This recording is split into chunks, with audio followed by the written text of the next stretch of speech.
hijo me traicionó robándome todos mis ahorros, mientras yo pensaba que lo estaba ayudando con el problema que tenía. Vació mi cuenta bancaria para hundirse más en las drogas. Mi nombre es Roberto, y trabajo como mecánico en un taller desde hace 25 años. Durante todo este tiempo, he ahorrado cada centavo que pude para asegurarme un futuro digno. Mi esposa murió hace 8 años de cáncer, y desde entonces, he criado solo a mi hijo Daniel. Él tiene ahora 24 años, y siempre fue un chico brillante en la escuela. Sacaba buenas notas, y todos los maestros decían que tenía un futuro prometedor por delante. Cuando terminó la secundaria consiguió trabajo en una oficina, como asistente administrativo. Al principio todo parecía ir bien, y yo estaba orgulloso de ver cómo se desarrollaba profesionalmente. Vivíamos juntos en la casa que compré hace 15 años con el sudor de mi frente. Cada mes apartaba religiosamente $300 de mi sueldo para los ahorros de emergencia. Era dinero que guardaba en una cuenta especial, que solo yo conocía la clave. Daniel sabía que existían esos ahorros, pero nunca mostró interés particular en ellos. Yo le había enseñado desde pequeño el valor del trabajo duro, y la importancia de ser independiente. Mi plan era usar ese dinero para mi jubilación, o para ayudarlo si algún día quería estudiar una carrera. Durante los primeros 2 años después de la secundaria, todo funcionó perfectamente en casa. Daniel llegaba puntual del trabajo, cenábamos juntos y conversábamos sobre nuestros días. Los fines de semana, solíamos ver televisión, o él salía con algunos amigos del barrio. Nunca hubo problemas de drogas o alcohol que yo supiera en ese momento. Pero hace 3 años, empecé a notar cambios sutiles en su comportamiento diario. Llegaba más tarde del trabajo con excusas vagas sobre reuniones o trabajo extra. Comenzó a encerrarse más en su habitación, y evitaba las conversaciones largas conmigo. Su apetito disminuyó notablemente, y empezó a perder peso de manera preocupante. Cuando le preguntaba si todo estaba bien siempre, respondía que solo estaba cansado del trabajo. Sus ojos se veían diferentes, como vidriosos y con las pupilas más grandes de lo normal. También noté que había empezado a pedir dinero prestado con más frecuencia de lo habitual. Pequeñas cantidades al principio, $20 o $30 para gastos supuestamente menores. Yo siempre se lo daba porque confiaba completamente en él, y pensaba que eran gastos legítimos. Pero las peticiones se volvieron más frecuentes, y las cantidades empezaron a aumentar gradualmente. Cuando le preguntaba para qué necesitaba el dinero, siempre tenía una respuesta preparada. Decía que era para reparar el auto, comprar ropa para el trabajo o salir con amigos. Yo nunca dudé de sus palabras porque era mi hijo, y nunca me había mentido antes. Durante esos meses, también empecé a notar que algunas cosas pequeñas desaparecían de la casa. Al principio pensé que las había perdido yo, o las había guardado en otro lugar. Un reloj viejo de mi padre, algunos billetes que dejaba sobre la mesa, herramientas del garaje. Nunca se me ocurrió que Daniel pudiera estar tomando esas cosas para venderlas. Mi confianza en él era tan ciega que justificaba cada situación extraña que ocurría. Los meses pasaron y Daniel se volvió cada vez más distante y reservado conmigo. Dejó de contarme sobre su trabajo, y sus respuestas se limitaban a monosílabos. También empezó a llegar a casa en horarios muy irregulares durante las noches. A veces no llegaba hasta las 2 o 3 de la madrugada sin dar explicaciones coherentes. Cuando intentaba hablar seriamente con él se molestaba, y decía que lo estaba agobiando. Me gritaba que ya era un adulto, y que no tenía por qué darme explicaciones detalladas. Yo no quería presionarlo demasiado, porque temía que se fuera de la casa definitivamente. Después de perder a mi esposa, Daniel era lo único que me quedaba en este mundo. La idea de quedarme completamente solo me aterraba más que cualquier otra cosa.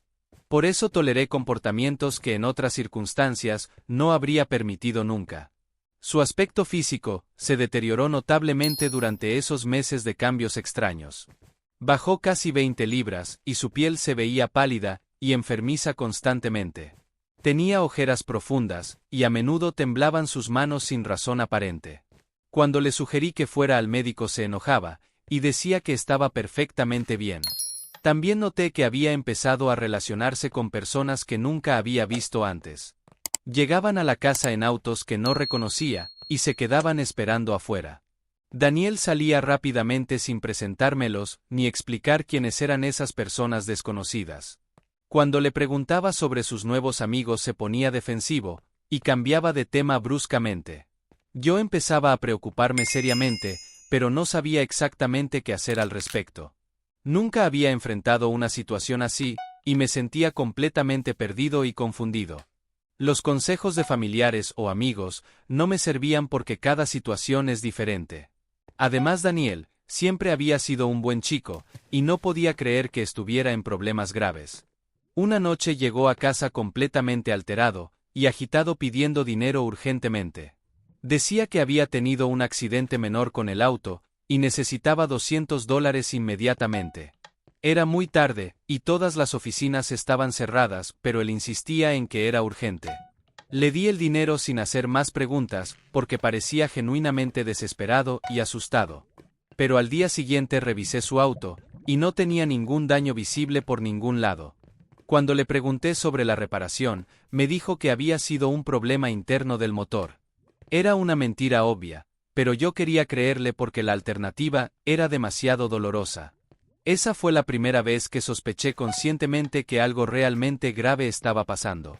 Los pedidos de dinero urgente se volvieron cada vez más frecuentes y desesperados. Siempre tenía una historia diferente, pero el patrón era siempre el mismo comportamiento. Llegaba agitado, nervioso, sudando y pidiendo cantidades específicas de dinero inmediatamente. Yo seguía dándoselo, porque no sabía qué más hacer en esas situaciones tan tensas. También porque tenía miedo de las consecuencias si le negaba el dinero que pedía. Durante esos meses gasté casi $3,000 en esos préstamos supuestamente temporales. Daniel prometía devolverme el dinero, pero nunca lo hacía cuando llegaba la fecha acordada. Siempre tenía una nueva excusa y una nueva promesa para la siguiente semana. Yo empezaba a sentir que estaba perdiendo el control de la situación completamente. Pero aún así, no podía imaginar la magnitud real de lo que estaba por descubrir. La primera señal, realmente alarmante, llegó cuando encontré una jeringa en el baño de arriba. Estaba limpiando y la vi caída detrás del inodoro, como si alguien la hubiera tirado apresuradamente. Mi corazón se detuvo por un momento, porque sabía exactamente lo que eso significaba. Daniel estaba usando drogas inyectables, y toda mi vida se desmoronó en ese instante. Confronté a Daniel, esa misma noche, cuando llegó del trabajo con la jeringa en la mano. Él lo negó rotundamente, y dijo que no tenía idea de cómo había llegado ahí. Sugirió que tal vez alguien la había dejado, cuando vino a reparar las tuberías la semana anterior. Era una excusa ridícula, pero él la mantuvo con una convicción que casi me convenció. Quería creerle tan desesperadamente que acepté su explicación por el momento. Pero desde esa noche, empecé a revisar la casa más cuidadosamente en busca de evidencia. Durante las siguientes semanas, encontré más parafernalia, escondida en diferentes lugares.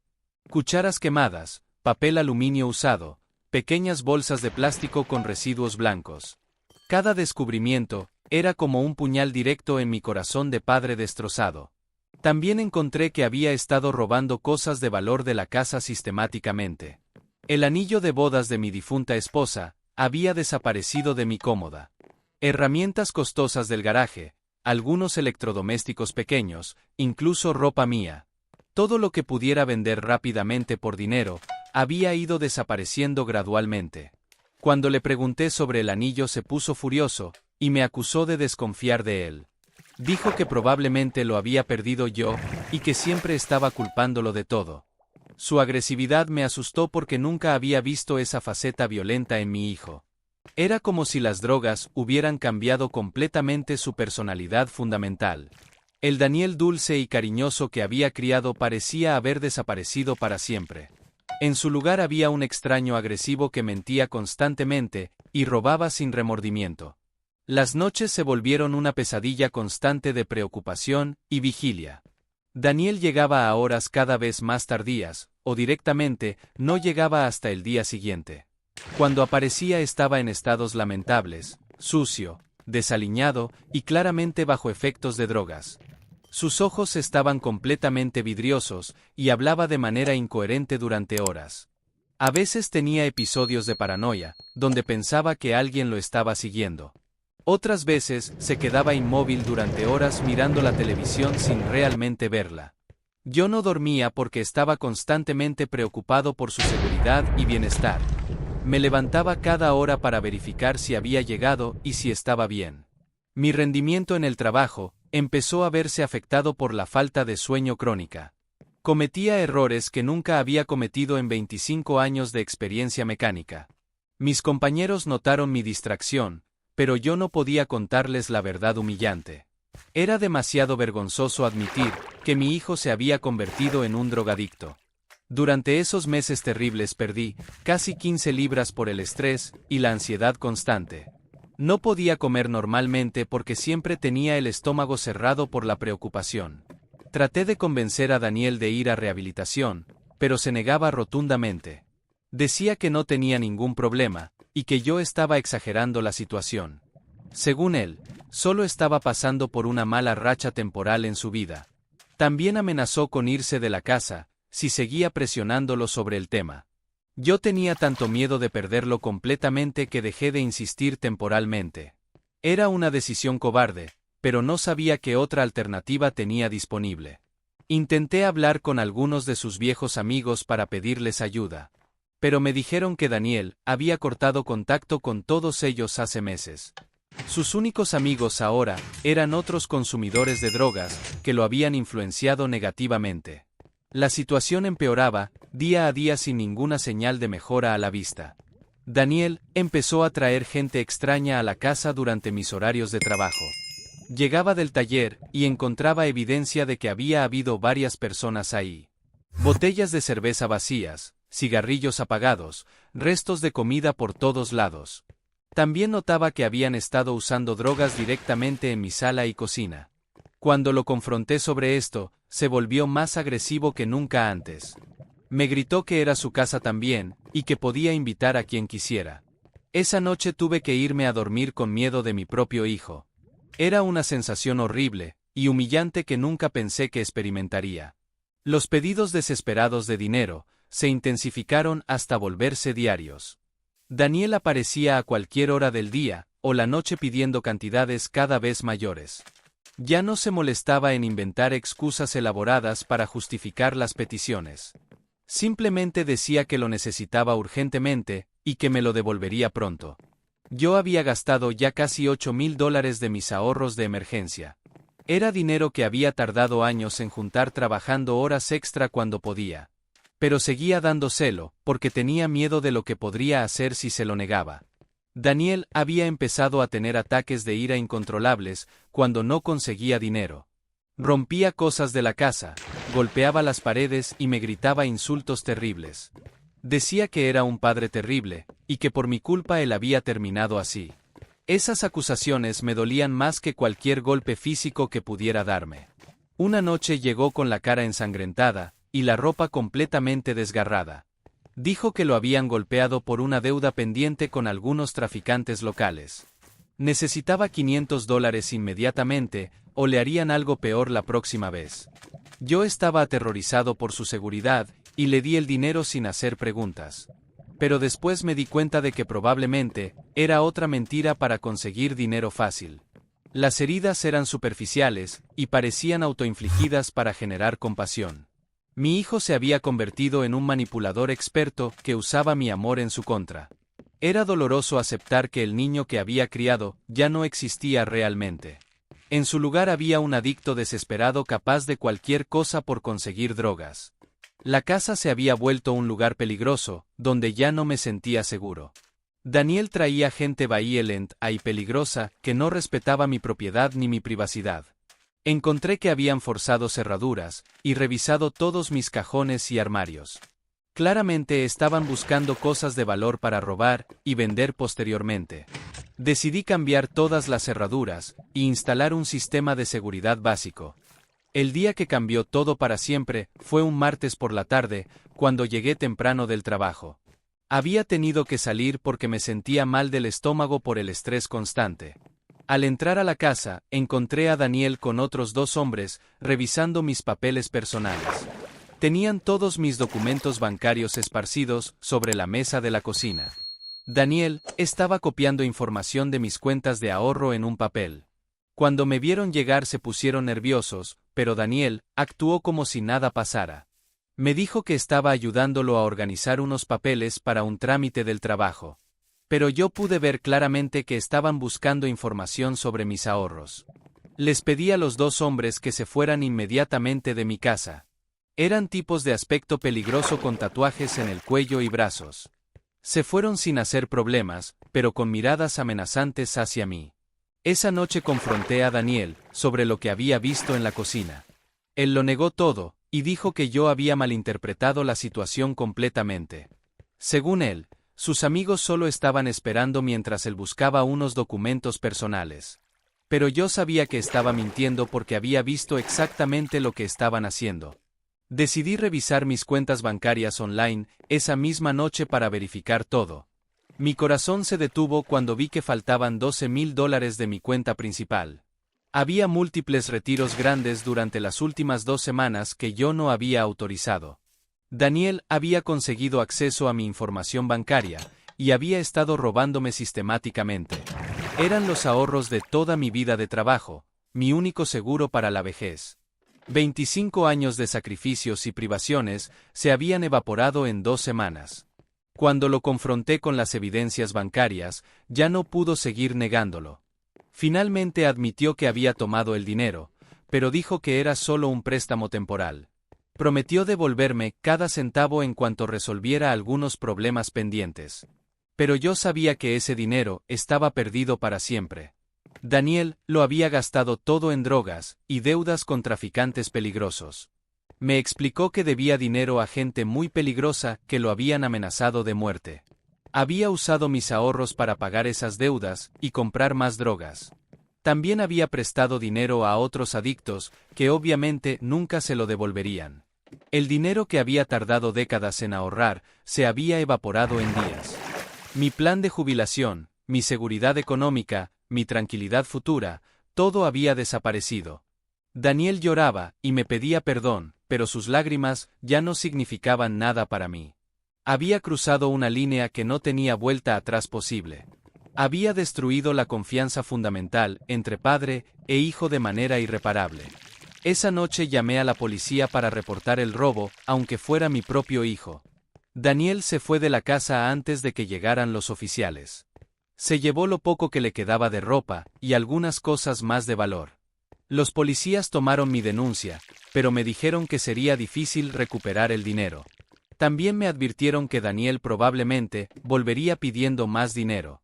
Cambiaron todas las cerraduras nuevamente, y me sugirieron una orden de restricción. Era surreal estar tomando medidas legales contra mi propio hijo. Durante las siguientes semanas Daniel apareció varias veces pidiendo que lo dejara volver. Prometía rehabilitarse y conseguir un trabajo para devolverme el dinero robado. Pero yo ya no podía creerle, ni una sola palabra que saliera de su boca. La adicción lo había convertido en alguien completamente diferente. Había perdido a mi hijo mucho antes de perder el dinero. El Daniel que yo conocía y amaba había muerto el día que probó las drogas. Han pasado 6 meses desde que se fue de la casa definitivamente. Sé que está viviendo en las calles o en casas de otros adictos. Algunos vecinos me han contado que lo han visto pidiendo dinero en semáforos. Está más delgado que nunca y su aspecto es cada vez más deteriorado. Yo tuve que volver a trabajar a los 62 años cuando pensaba jubilarme. Mis ahorros para la vejez desaparecieron, y ahora no tengo ninguna seguridad económica. Tendré que trabajar hasta que mi cuerpo no pueda más para sobrevivir. La casa se siente vacía y silenciosa sin Daniel, pero también más segura. Ya no tengo que preocuparme porque roben mis cosas o traigan gente peligrosa. Pero la soledad es aplastante después de tantos años criándolo solo. He perdido a mi único hijo y mi única seguridad económica al mismo tiempo. Algunos días pienso en todo lo que pude haber hecho diferente. Tal vez debí ser más estricto cuando empezaron los primeros síntomas. Tal vez debí buscar ayuda profesional inmediatamente. Pero la verdad es que el amor de padre me cegó completamente. Quería salvar a mi hijo pero terminé destruyendo mi propia vida. Ahora trabajo cada día sabiendo que nunca podré recuperar esos años de sacrificio. El dinero que Daniel robó representaba mi libertad y mi dignidad en la vejez. También representaba todos los sacrificios que hice después de que murió su madre. Cada dólar había costado horas extra de trabajo, fines de semana perdidos, vacaciones canceladas. Daniel sabía exactamente lo que ese dinero significaba para mí. Sabía que era lo único que me quedaba después de una vida de trabajo duro. Pero las drogas lo habían vuelto completamente egoísta e insensible al dolor ajeno. Para él yo era solo una fuente de dinero fácil, que podía explotar indefinidamente. No había ningún respeto, ni amor real detrás de sus manipulaciones emocionales. Solo había cálculo frío, sobre cómo conseguir el próximo dinero para drogas. Esta experiencia me ha enseñado que a veces amar demasiado puede ser destructivo. Mi negativa a aceptar la realidad permitió que la situación empeorara tanto.